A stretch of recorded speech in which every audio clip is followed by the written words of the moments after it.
विस्तार से जानकारी देते हुए एक और बड़ी खबर, ब्रेकिंग न्यूज आपको दे दें। लोकसभा चुनाव के लिए कांग्रेस ने पूरी तैयारी दिखानी और दमखम दिखाना शुरू कर दिया है। पहले महासचिवों और प्रभारियों की नई टीम घोषित की थी। कांग्रेस ने आज फ्रंटल अध्यक्ष बदल दिए हैं। आज लोकसभा चुनाव के लिए स्क्रीनिंग कमेटी बनाई गई है। तो बड़ी खबर कांग्रेस के खेमे से आ रही है।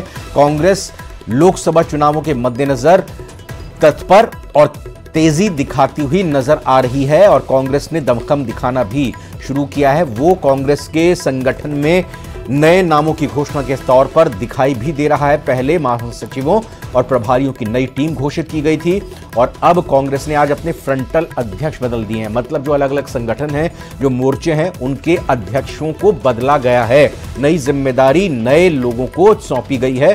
आज लोकसभा चुनाव के लिए बाकायदा एक स्क्रीनिंग कमेटी भी बना दी गई है, जो जाहिर तौर पर लोकसभा चुनावों की तैयारियों के मद्देनजर, चाहे उम्मीदवार हो या चुनाव प्रचार हो या मुद्दे हो या विपक्ष की भूमिका हो या बाकी सहयोगियों के साथ गठबंधन बनाने की बात हो, तारतम्य बनाने की बात हो, ये तमाम मसलों पर चर्चा इस स्क्रीनिंग कमेटी में की जाएगी। ऑल इंडिया कांग्रेस कमेटी की तरफ से जारी किए गए पत्र में, जो कि आरसी वेणुगोपाल एक तरह से कहें कि महासचिव हैं संगठन के, उनकी तरफ से ये बड़ी जानकारी दी गई है। ये पत्र जारी किया गया है जिसमें फ्रंटल जो मोर्चे हैं, जो ऑर्गेनाइजेशंस हैं, उनके अध्यक्षों को बदला गया है।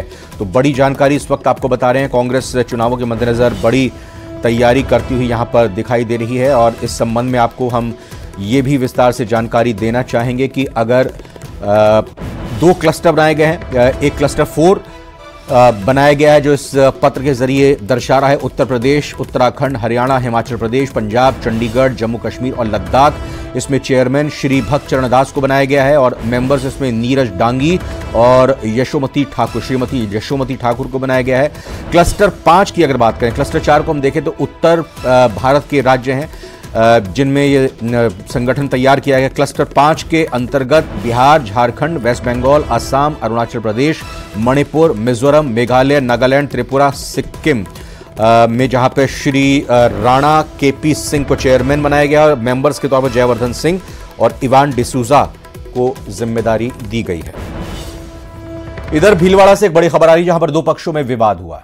रामलला की प्राण प्रतिष्ठा के लिए पीले चावल बांटे जा रहे थे। अक्षत और निमंत्रण बांटने के दौरान यह विवाद हो गया। राम नाम के नारे लगाने के दौरान और अक्षत बांटने को लेकर यह विवाद हुआ। इस दौरान दो पक्ष आपस में उलझ गए। वीएचपी और बजरंग दल के कार्यकर्ताओं को वहां जमावड़ा लगा।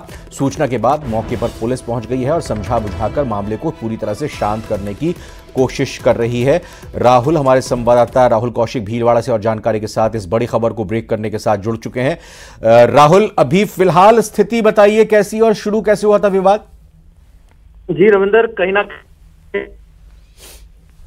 को लेके बहुत ही उत्साह है। लोगों को निमंत्रण दिए जा रहे हैं, पीले चावल बांटे जा रहे हैं, अक्षत बांटे जा रहे हैं, निमंत्रण पहुंचाया जा रहा है। तो उसी को लेके ये समाजजन निकले थे, अक्षत बांट रहे थे। उसी दौरान ही विवाद हुआ है। दो पक्ष आमने सामने हो जाते हैं, नारेबाजी होती है। कहीं ना कहीं विवाद बढ़ता देखते हुए पुलिस वहां पे पहुंचती है। सूचना पर सीओ सदर लक्ष्मण राम भाकर पहुंचते हैं। हमीरगढ़ थाना पुलिस मौके पर पहुंचती है। दोनों को शांत किया जाता है। हाल फिलहाल जो स्थिति है, दोनों जो पक्ष है आमने सामने मौजूद है। कहीं ना कहीं पुलिस ने स्थिति को कंट्रोल करने की कोशिश की गई है और पुलिस इस समझाइश कर रही है कि ताकि माहौल शांत रहे और दोनों पक्ष शांति बनाए रखें। जी बिल्कुल, जाहिर तौर पर पुलिस का बड़ा जमावड़ा इस वक्त वहां पर राहुल लगा हुआ होगा। जी बिल्कुल, जो पुलिस फोर्स है, जो हमीरगढ़ थाना के जो पूरा जाब्ता है वहां मौके पे पहुंच चुका है। जो सीओ सदर है लक्ष्मण राम भाकर, वो खुद वहां पे पहुंचे हैं। मौके पे समझाइश की जा रही है ताकि माहौल है जो शांत रहे और आपस में दोनों पक्षों को समझाया जा रहा है। पुलिस द्वारा जो अधिकारी वहां पहुंचे हैं उनके द्वारा समझाया जा रहा है। जी बहुत बहुत धन्यवाद राहुल कौशिक। साफ तौर पर शांति बनाए रखने की अपील की जा रही होगी, संयम रखने की अपील की जा रही होगी और हम भी यही अपील करते हैं किस तरह की अफवाहों पर ध्यान ना दें। तो हमने भीलवाड़ा की खबर बताई। अब जयपुर की एक बड़ी खबर आपको बताते हैं। प्रधानमंत्री नरेंद्र मोदी राजभवन पहुंचे हैं। राज्यपाल कलराज मिश्र ने उनका स्वागत किया। सीएम भजनलाल शर्मा भी इस दौरान मौजूद रहे। तो बड़ी खबर आपको बता रहे हैं जयपुर से, ये बड़ी खबर जहां पर राजभवन में प्रधानमंत्री नरेंद्र मोदी पहुंचे। आपको बता दें कि 3 दिनों का ये प्रवास प्रधानमंत्री नरेंद्र मोदी का, जिस दौरान वो डीजी आईजी सम्मेलन में शिरकत करेंगे। इससे पहले आज उनका शाम को आगमन हुआ जयपुर एयरपोर्ट पर। उसके बाद सबसे पहले वो बीजेपी के जयपुर मुख्यालय गए, वहां पर पार्टी के पदाधिकारियों के साथ, विधायकों के साथ उन्होंने बातचीत की। रात का डिनर भी सभी ने साथ में किया। फिर प्रधानमंत्री नरेंद्र मोदी राजभवन की तरफ रवाना हुए। राजभवन में ही विश्राम करेंगे, प्रवास उनका होगा और कल DG-IG कॉन्फ्रेंस में भी वो एक बार फिर से शिरकत करेंगे। इस दौरान आपको बता दें कि NSA अजीत डोभाल भी आए हुए हैं, गृह मंत्री अमित शाह भी आए हुए हैं। 28 राज्यों के अलावा केंद्र शासित प्रदेशों से भी आला पुलिस अधिकारी पहुंचेंगे।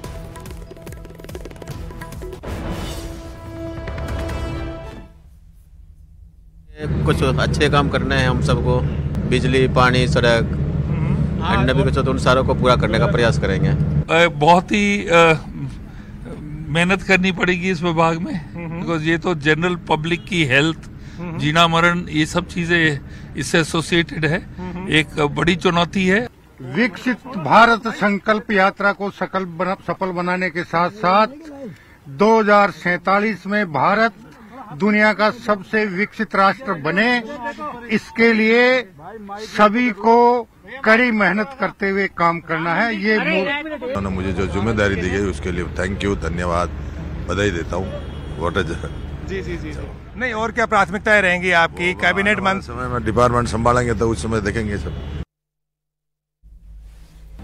यूथ से जुड़े हुए मेरे पास 2 विभाग हैं, जिसमें स्किल डेवलपमेंट, एंटरप्रेन्योरशिप और युवा मामले, जिसमें खेल भी शामिल है। हम करेंगे, एक्सपर्ट के साथ बैठेंगे, विद्वान लोगों के साथ बैठेंगे, उनसे विचार विमर्श करेंगे, क्या अच्छा होगा करें, वेट एंड वॉच। पार्टी और माननीय मुख्यमंत्री जो भरोसा किया उस पर खरा उतरेंगे। पिछले 5 सालों में जो समाज कल्याण विभाग के काम अधूरे थे और उनको एक बार अधिकारियों के साथ मीटिंग करके बहुत जल्द एक बार उसका आने वाले समय में रूपरेखा तैयार करेंगे और राजस्थान के आम जन के कल्याण के लिए काम करेंगे। जिस तरह हमारे प्रधानमंत्री नरेंद्र जी मोदी ने जो है एक नारी शक्ति वंदन अधिनियम द्वारा महिलाओं को शक्ति और शिक्षा देकर उन्हें सशक्तिकरण करने का प्रयास किया। पिछले 5 सालों के अंदर हमने देखा है कि कांग्रेस सरकार के अंदर जिस तरह महिलाओं पर अत्याचार हुए, तो निश्चित रूप से महिलाओं के कल्याण के लिए और महिलाओं की जो योजनाएं हमारी केंद्र सरकार और राज्य सरकार द्वारा जो बनाई गई है, उन योजनाओं को वहां तक पहुंचाने का पूरा प्रयास। मंत्रियों के विभागों का बंटवारा हो गया है। भजनलाल शर्मा के पास 8 विभाग हैं, दिया कुमारी के पास 6 विभागों की जिम्मेदारी होगी। वहीं सवाल पूछा जा रहा है कि इस सरकार में कौन सबसे दमदार मंत्री होगा, किस मंत्री को कौन सी जिम्मेदारी मिली है और कौन इस सरकार में सबसे वजनदार, दमदार दिखाई दे रहा है। इस रिपोर्ट में देखते हैं।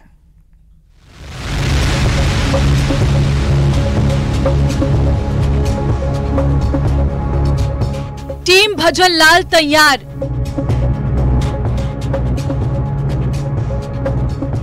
मंत्रियों को मिली जिम्मेदारी।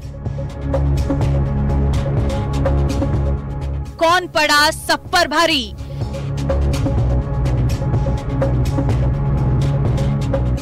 लंबे इंतजार के बाद सीएम भजनलाल शर्मा की टीम तैयार हो गई है, जो अब पूरी जिम्मेदारी के साथ मैदान में उतरेगी। इस टीम में भजनलाल शर्मा ही सबसे बड़े खिलाड़ी बने हैं। वहीं दिया कुमारी, प्रेमचंद बैरवा और किरोड़ी लाल मीणा, राज्यवर्धन सिंह राठौर का कद इस कैबिनेट में सबसे बड़ा हो गया है, जिसमें गृह, आबकारी और कार्मिक विभाग खुद सीएम ने अपने पास रखे हैं। सीएम भजनलाल शर्मा के पास सबसे अधिक 8 विभाग हैं। दूसरे नंबर पर डिप्टी सीएम दिया कुमारी है। दिया के पास वित्त, पीडब्ल्यूडी, पर्यटन, महिला एवं बाल विकास मंत्रालय सहित 6 विभाग मिले हैं। दूसरे डिप्टी सीएम प्रेमचंद बैरवा को परिवहन एवं सड़क सुरक्षा विभाग की जिम्मेदारी मिली है। इसके अलावा कद्दावर नेता किरोड़ी लाल मीणा को कृषि और ग्रामीण विकास के मंत्रालय का दायित्व मिला है। वहीं कैबिनेट में शपथ लेने वाले गजेंद्र सिंह खिवस्कर चिकित्सा एवं स्वास्थ्य विभाग संभालेंगे। राज्यवर्धन सिंह राठौर उद्योग विभाग के साथ ही खेल और सैनिक कल्याण की जिम्मेदारी संभालेंगे। राज्यवर्धन सिंह राठौर को भी 5 विभाग मिले हैं। वहीं बाबूलाल खराड़ी को जनजातीय क्षेत्र विकास विभाग मिला है। मदन दिलावर राज्य की शिक्षा व्यवस्था को बेहतर करेंगे। जोगाराम पटेल के हाथों में राज्य की कानून व्यवस्था को दुरुस्त करने की जिम्मेदारी है। वहीं वो संसदीय कार्य विभाग भी संभालेंगे। सुरेश सिंह रावत को जल संसाधन विभाग की जिम्मेदारी मिली है।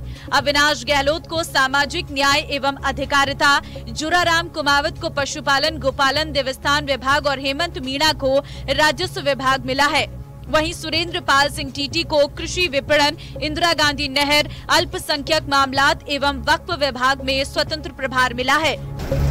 टेक्निकल, इंजीनियरिंग और ट्रांसपोर्ट डिपार्टमेंट, भाई साहब कैसा लग रहा है? नए डिपार्टमेंट्स कैसे लाएंगे? अच्छा लगा, जो भी मिला उसको अच्छी तरीके से करेंगे। फिर भी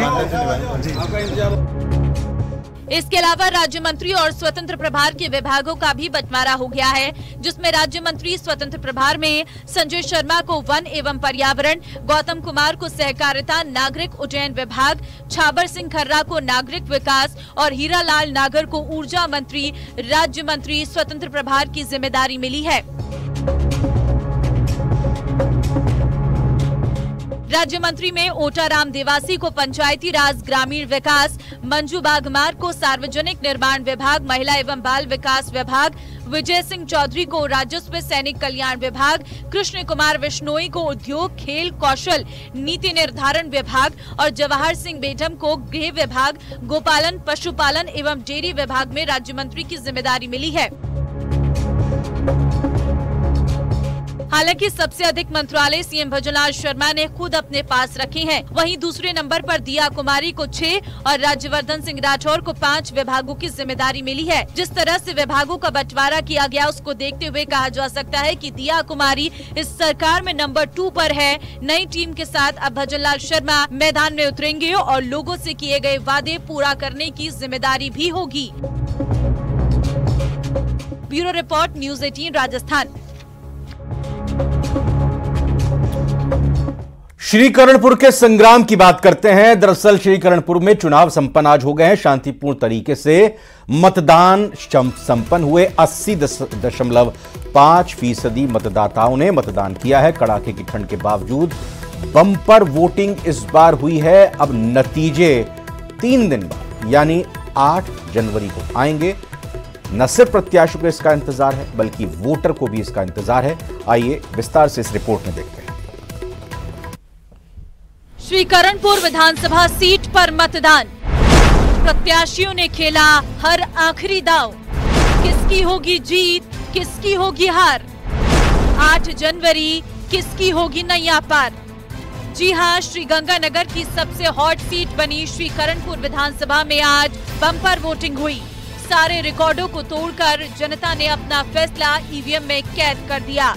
सुबह सुबह भयानक ठंड होने के कारण शुरुआत में वोटिंग की रफ्तार कम रही, लेकिन दिन चढ़ने के साथ ही लोग अपने घरों से बाहर निकले और मतदान केंद्रों पर वोटरों की लाइन लग गई। कांग्रेस प्रत्याशी रुपिंदर सिंह कुन्नर ने अपने गांव 25 बीबी स्थित मतदान केंद्र पर वोट डाला और जीत का दावा किया।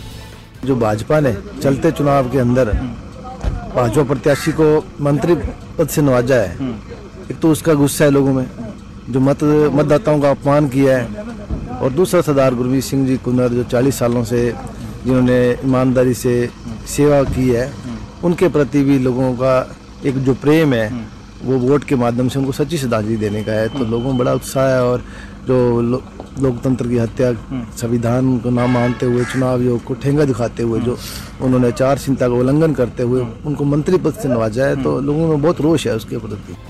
आपको बता दें कि कांग्रेस प्रत्याशी गुरमीत सिंह कुन्नर के निधन के बाद यहां पर चुनाव स्थगित हो गया था, जिसके बाद कांग्रेस ने इमोशनल कार्ड खेलते हुए गुरमीत सिंह कुन्नर के बेटे रुपिंदर सिंह को टिकट देकर मैदान में उतारा। तो वहीं बीजेपी ने पूर्व मंत्री सुरेंद्र पाल सिंह टीटी कुन्नर के सामने चुनावी मैदान में खड़ा किया है। वहीं आम आदमी पार्टी से पृथ्वीपाल सिंह संधू अपनी किस्मत आजमा रही हैं। इतना ही नहीं, कांग्रेस ने इमोशनल कार्ड खेला तो बीजेपी ने भी जीत के लिए एक बड़ा दांव खेला। बीजेपी ने सुरेंद्र पाल सिंह टीटी को चुनाव से पहले ही मंत्री पद की शपथ दिलाकर उनको कृषि विपणन विभाग की जिम्मेदारी भी सौंप दी। टीटी को चुनाव से पहले ही मंत्री बनाने के बाद श्रीकरणपुर सीट पर अब हाई प्रोफाइल बन चुकी है। इसकी चर्चा देश भर में हो रही है और बीजेपी के लिए ये अब प्रतिष्ठा का सवाल भी बन चुका है। सुरेंद्र पाल सिंह टीटी की बात करें तो बीजेपी के दिग्गज नेता है। 1994 में कैबिनेट रैंक के साथ राजस्थान वेयरहाउसिंग के अध्यक्ष रहे। वसुंधरा सरकार में कृषि मंत्री रहे हैं। इसके बाद 2013 से 2018 तक खान और पेट्रोलियम मंत्री के रूप में काम किया। कांग्रेस प्रत्याशी के अलावा 11 उम्मीदवार करणपुर विधानसभा सीट से मैदान में हैं। फिलहाल 8 जनवरी को जनता का फैसला जनता के सामने होगा। Bureau report, news 18 Rajasthan. प्रधानमंत्री नरेंद्र मोदी का विधायकों और पदाधिकारियों से संवाद हुआ। संवाद के बाद बीजेपी प्रदेश अध्यक्ष सीपी जोशी ने बयान दिया। उन्होंने कहा कि पीएम के साथ 3 घंटे बिताना सौभाग्य की बात है। पीएम का आना, कार्यकर्ताओं से चर्चा करना सौभाग्य की बात है। व्यक्तित्व से मिलने के लिए दुनिया के लोग प्रतीक्षा करते हैं। ऐसे महान व्यक्तित्व से जो संगठन, कुशल संगठन करता है, योजनाकार है, नीतिकार है, ऐसे व्यक्तित्व के साथ 3 घंटे भारतीय जनता पार्टी कार्यालय में बिताना, जिनका एक एक क्षण, एक एक पल मां भारती के लिए समर्पित रहता है, 3 घंटे देना एक कार्यकर्ता के नाते मैं सौभाग्यशाली मानता हूं। और मैं प्रदेश के 5.25 करोड़ मतदाताओं और 8 करोड़ 10 लाख जनता जनार्दन की ओर से आदरणीय प्रधानमंत्री जी का आभार प्रकट करता हूं। विकसित भारत संकल्प यात्रा को लेकर कोई बात हुई? मोदी जी ने किस तरह से पूछा होगा, किस तरह से जवाब दिया गया होगा पार्टी के विधायकों और मंत्रियों की ओर से? देखिए, उनका यहाँ आना और कार्यकर्ताओं के साथ चर्चा करना, यही हम सब लोगों के लिए सौभाग्य की बात है। कुछ टास्क भी देखे गए होंगे मोदी जी कि भाई ऐसे ऐसे करना है, तो फ्यूचर में किस तरह तैयार है पार्टी? उनके जीवन से बहुत प्रेरणा मिलती है और उसी प्रेरणा से कार्यकर्ता सब काम कर रहे हैं। तो अब मोदी जी की जो सीख है धरातल पर किस तरह उतरती हुई दिखेगी? पार्टी का कार्यकर्ता और जनप्रतिनिधि सभी 60 वर्षों में जो नहीं हुआ उससे ज्यादा 10 वर्ष के कालखंड में हुआ है। तो उन योजनाओं को, उन कामों को, उन सेवा कार्यों को पार्टी का कार्यकर्ता और जनप्रतिनिधि लगातार इस दिशा में काम करता है और आज माननीय प्रधानमंत्री जी की उपस्थिति से और नई ऊर्जा मिलेगी। और इसी के साथ फिलहाल प्रदेश हमारा की बुलेटिन में इतना ही। आप बने रहिए न्यूज़ 18 राजस्थान के साथ।